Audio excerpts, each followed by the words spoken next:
Okay, well, why don't I rewind and show you what Jesse Waters said on April 10th, 2025, when he goes, we're going to collapse China's economy. That's what this is about, when actually the opposite took place. And now the data that we have actually shows that China's economy was growing, America's economy retracted, or contracted rather, and the rest of the world now actually views China as a more favorable and reliable partner than the United States. But here's Jesse Waters from April 10th. Let's play it. What you're seeing right now is Trump is getting the entire world to rally with us against the Chinese. If he can cut deals so they lower their trade barriers against us, invest in the United States, bring their factories here, and raise their trade barriers against China, what that does to China, it collapses their economy, mass unemployment, and then possibly the regime gets toppled. So if they don't want their regime getting toppled, they have to cut a deal with us. Now, here's Jesse Waters from April 9th, 2025. You see, I'm bringing receipt after receipt. And here he talks about remember how Reagan crushed the Soviet Union? He goes, Trump is going to crush China with these tariffs. Play this clip. Remember how Reagan crushed the Soviet Union? He used economic force and military spending to break them into pieces. Trump has an opportunity to do the exact same thing here in China. It's what everybody has always wanted. All right, we're taking some stops through memory lane right here. Here's Jesse Waters on April 8th, 2025. Let's play it. And now you're seeing what Trump's trying to do. He's trying to destroy China. Because if you break the Chinese economy, you put America back on top. The other Chinese thought they were going to overtake us. It's not going to happen if this thing goes through. If you can cut off their exports, they're toast. You can't export all these cheap products here. You're definitely not going to sell them into Europe because they don't have the consumer power. And so the Chinese economy, they can't consume their own stuff because they don't have enough wealth and they don't have enough families, to be honest with you. And so you're going to have to lay people off, and then the whole country is going to disintegrate. So that's a good thing. And then you're breaking China off from Russia, because this Chinese economy is feeding the Russians. And right now you drop oil to $60 a barrel. So it starves Putin's war machine. And then you separate those two countries. So look what we're doing also at the same time in the Middle East. You have the Syrians, now they're on our side. They're proxies, now ours. And then you have carriers surrounding the Iranians. And we're saying you better negotiate, not nuke up, or we'll bomb. And if they can do a deal there, that's the second Russian proxy that falls. And we'll get that Iranian oil back on the world market, and it keeps the price of oil going lower. We need cheap energy. And then the Europeans, they don't have another game. They have to sell here. They can't sell it anywhere else. And what you're seeing is the EU trade bloc starting to break. Hungary's trying to do a bilateral deal. Your English are going to start trying to just negotiate directly with us.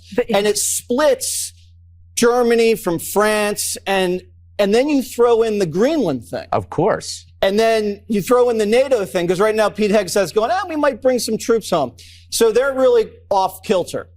You've now surrounded the Chinese. They thought the Chinese were going to cut deals with the Japanese and the South Koreans. Didn't happen. Thought it was going to cut deals with the Europeans. Didn't happen.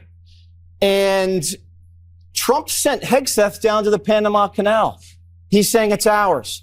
And we're wrestling TikTok away from that country, too. Everything is moving perfectly at the same time. Now, here's Jesse Waters on April 7th, 2025, and saying this is how Treasury Secretary Scott Bessent is going to break the Bank of China. Let's play the clip. Now, Bessent, the Treasury Secretary, broke the Bank of England. That's who I want running this. He'll probably break the Bank of China. And that's what we're trying to do here. This is a 40-year problem, and we've only been at it for 4 days. Take a breath. Now, this Wall Street had been saying, wait a minute, this is going to crush business. This is going to destroy everything.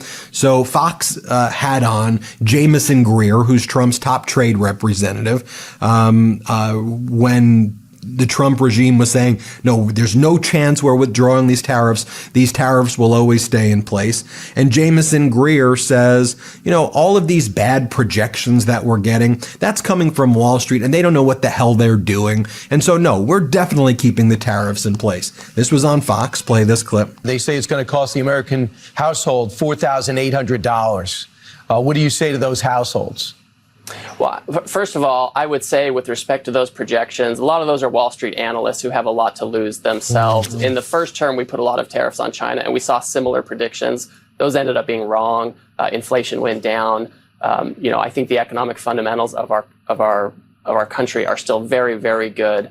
And while there may be an adjustment, I think we're going to be on a good path, and I don't think we're going to see that level of increase in household expenses. All right. So now, of course, we know that Donald Trump reduced the tariffs unilaterally on China. It's not a deal. It's just a retreat by Donald Trump, right? It's a surrender by Donald Trump, but he still kept the tariffs at about 30%. So Trump took off 145% tariffs against China and is now imposing a 30% levy. And again, that's a 30% tax on American importers, which is passed on to the American consumer in the form of a regressive tax, the largest in American history right there. Still a significant amount right there. So now what do you go? Like, it's kind of the worst of all worlds right there. By the way, China was smart because China reduced its 125% tariff to 10%. So what the tax that China's putting on its people is only 10%. So it's less, allowing more business to go into China. That's what it was doing.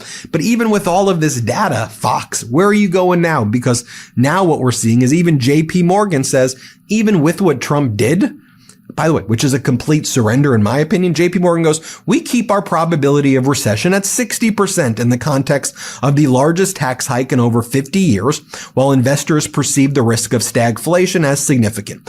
We continue to see ongoing vulnerability of capital outflows in the U.S. as foreign interest and trust is tested. You have Austin Goolsbee, president of the Chicago Federal Reserve, one of the most respected economists ever in the world. It is definitely less impactful stagflationary than the path we were on based on Trump's surrender, yet it's 3 to 5 times higher than what it was before. So it's going to make growth slower and make prices rise, just at a slower beat versus a rapid beat that it was taking at. The Yale Budget Lab updated their simulations using the 30% tariff on China. Bottom line, there's still a significant stagflation shock to the United States economy.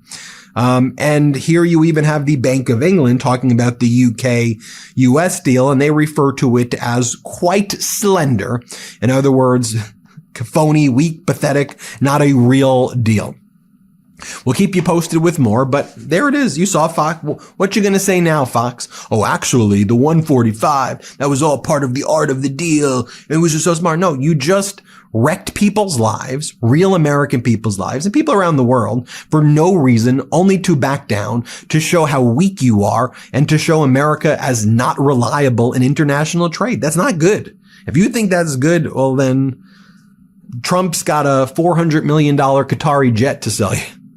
Hit subscribe. Let's get to 5 million subscribers. Thanks for watching. Love this video? Continue the conversation by following us on Instagram @MidasTouch and help us blow past 1 million followers.